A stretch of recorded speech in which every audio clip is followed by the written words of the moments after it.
Good morning, everyone. Good day. Thank you for joining us today during your busy schedule.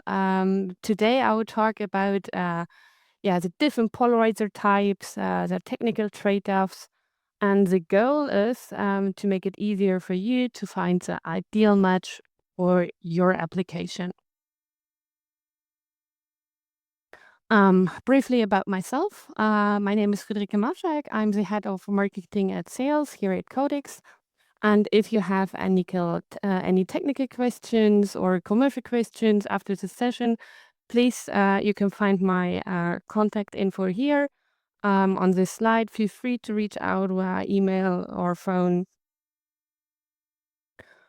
Um, Before we dive in, some housekeeping. Please keep your cameras and microphones off during the presentation to ensure a stable connection. If you have any questions, please post them in the chat anytime. We will address them later on during the Q&A session. So choosing a polarizer is a little bit of a significant challenge. So there are multiple technologies available using different physical principles.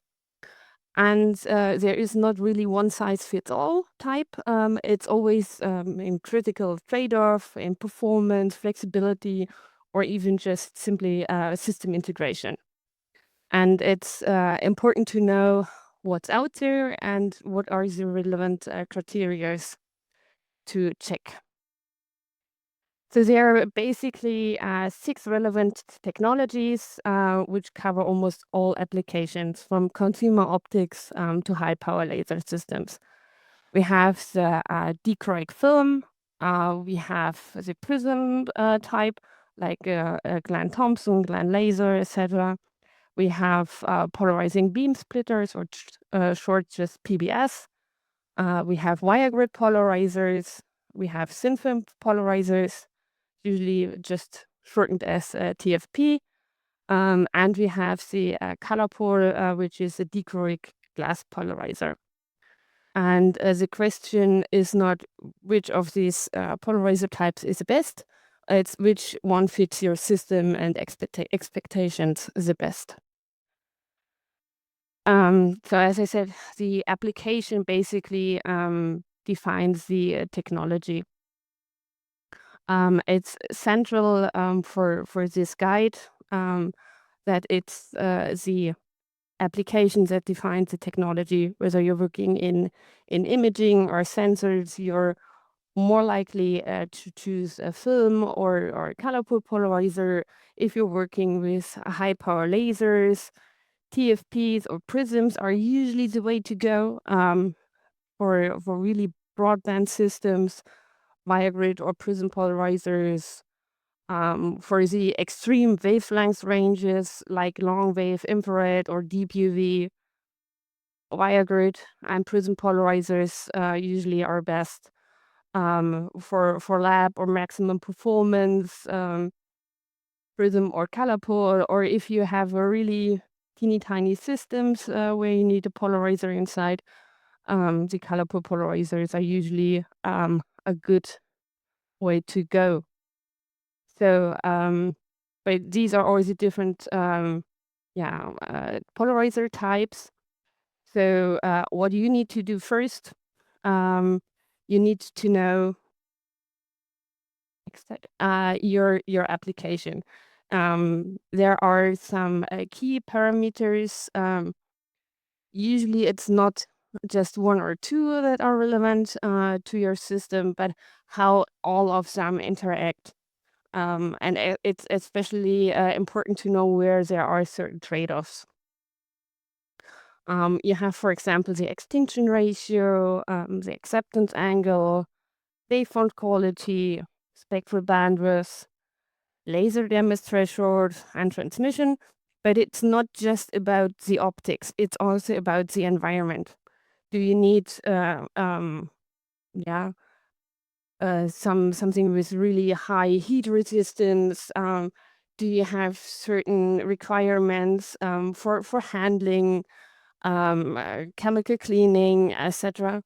All these parameters come into the selection which you can do for your type of polarizer for your system. So let's dive into the different polarizer types. So here we have the variegated polarizers, which is basically the reflection specialist. You can see in this picture here below, which is a crosscut of a variegated polarizer on usually a transparent substrate like glass. You have these small wires going all across, and they reflect one polarization direction, and only one other can go through. So they have a really broad acceptance angle, usually a high extinction ratio, especially for infrared, because they don't absorb anything. They just let it go through or reflect. They have a really high laser damage threshold. But on the other hand, they are pretty expensive. They are fragile. Usually they come with additional coating on top of these wires, because even a simple touch can ruin it, and then you need to go look for a new polarizer. So they are really fragile in handling. You have this reflective beam to take care of. So you have two different beams in your system. And the question is, do you need two beams in your system, or is one just too much?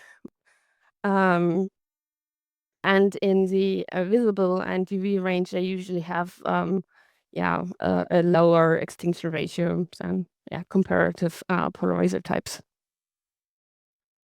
Next, we have the Brewster windows, or PBSs. They basically work in a similar way, both. So you have the incident natural light coming in here. Sorry. And it's then a combination of reflection and refraction.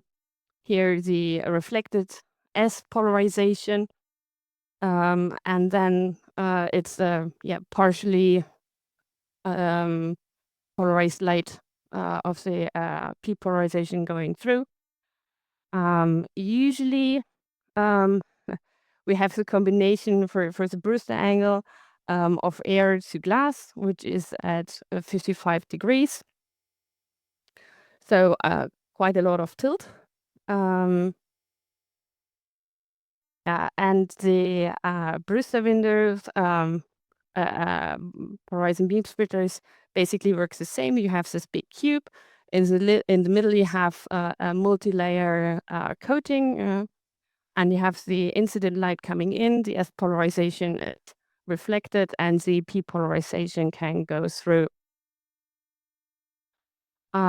It's for the PBS, they have a good extinction ratio. They are very cost effective and suitable for external cavity lasers, because again, they don't really absorb anything. It's all reflected or transmitted.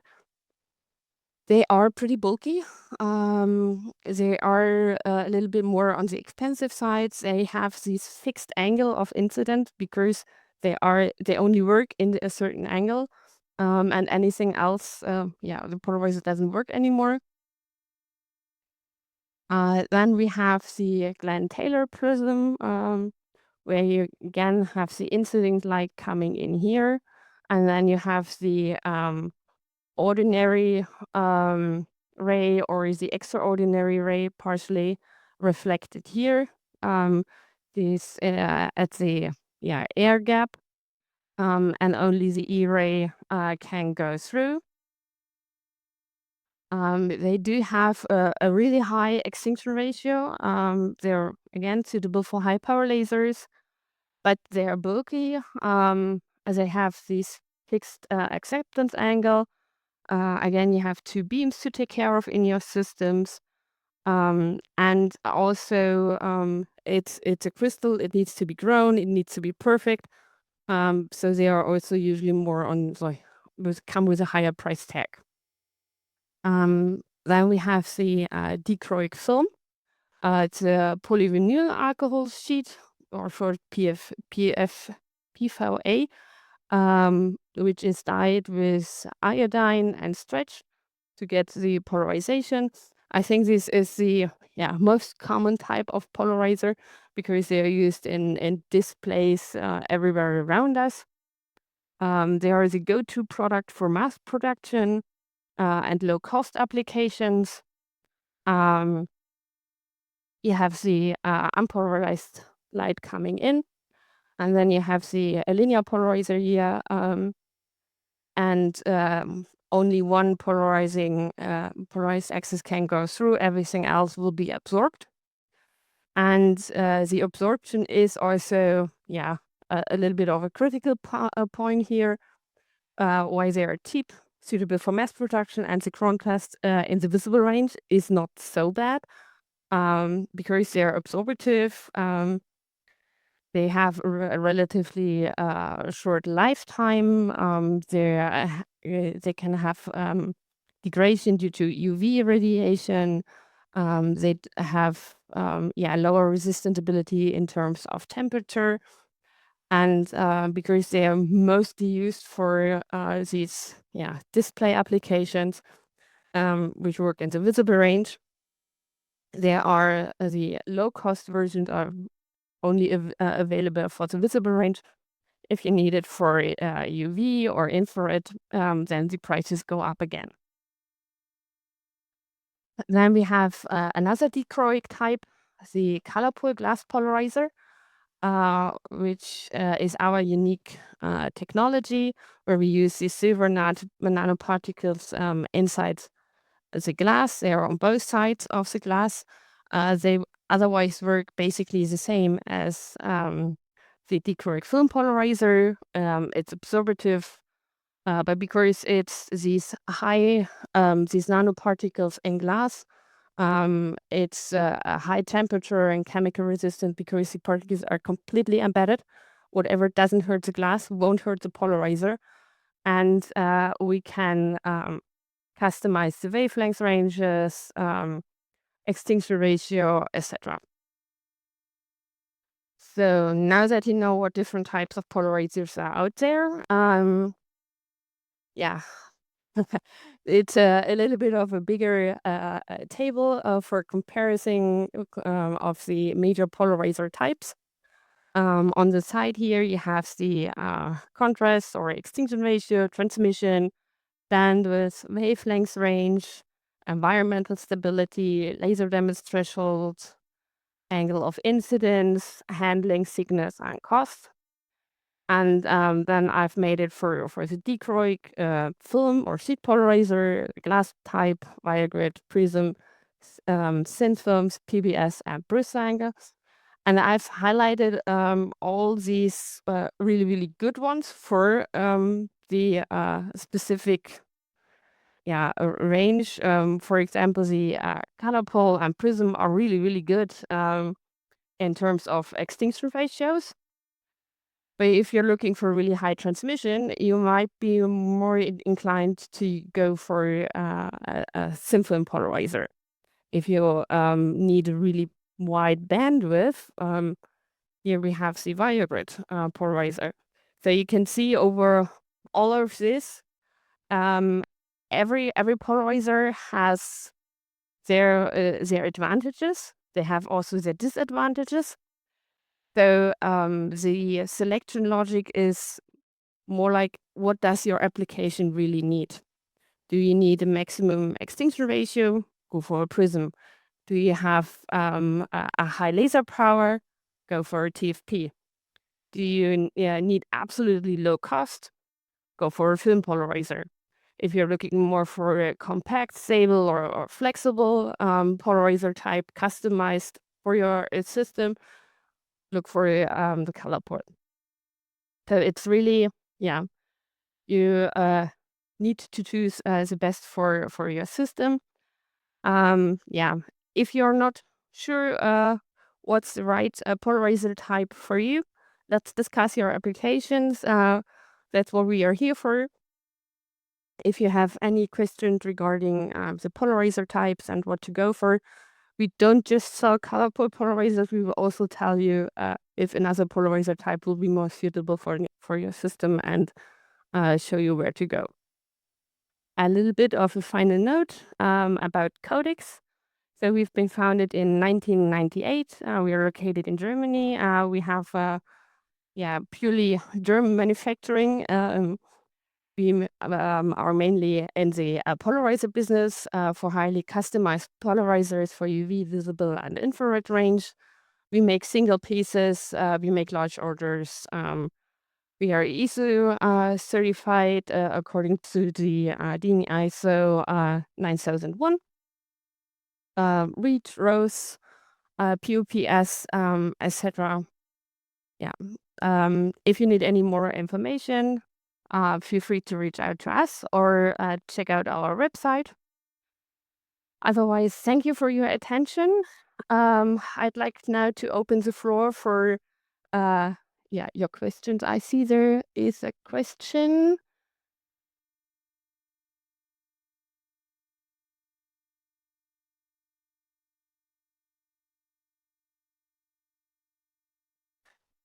What's the main difference between our very thin polarizers and the sandwiched ones with a 2 mm thickness?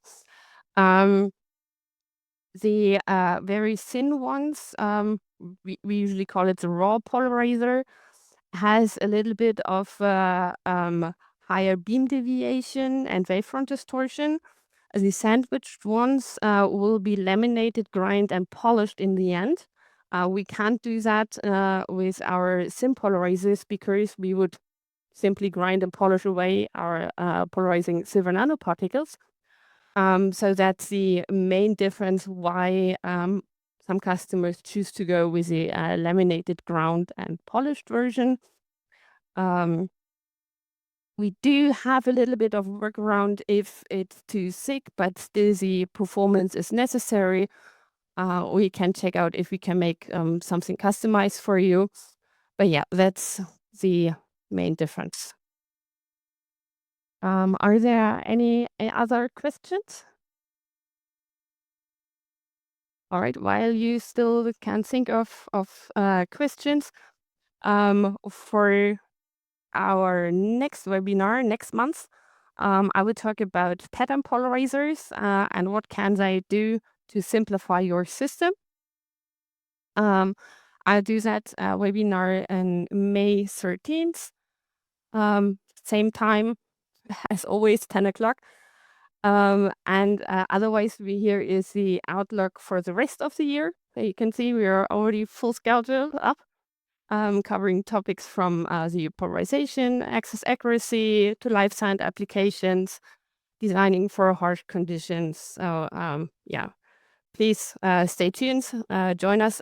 If you want to look up the webinar again, we will post it a little bit later on our website. You can see the recording. Otherwise, get in touch, reach out with your questions. That's what we are here for. Thank you and have a nice day.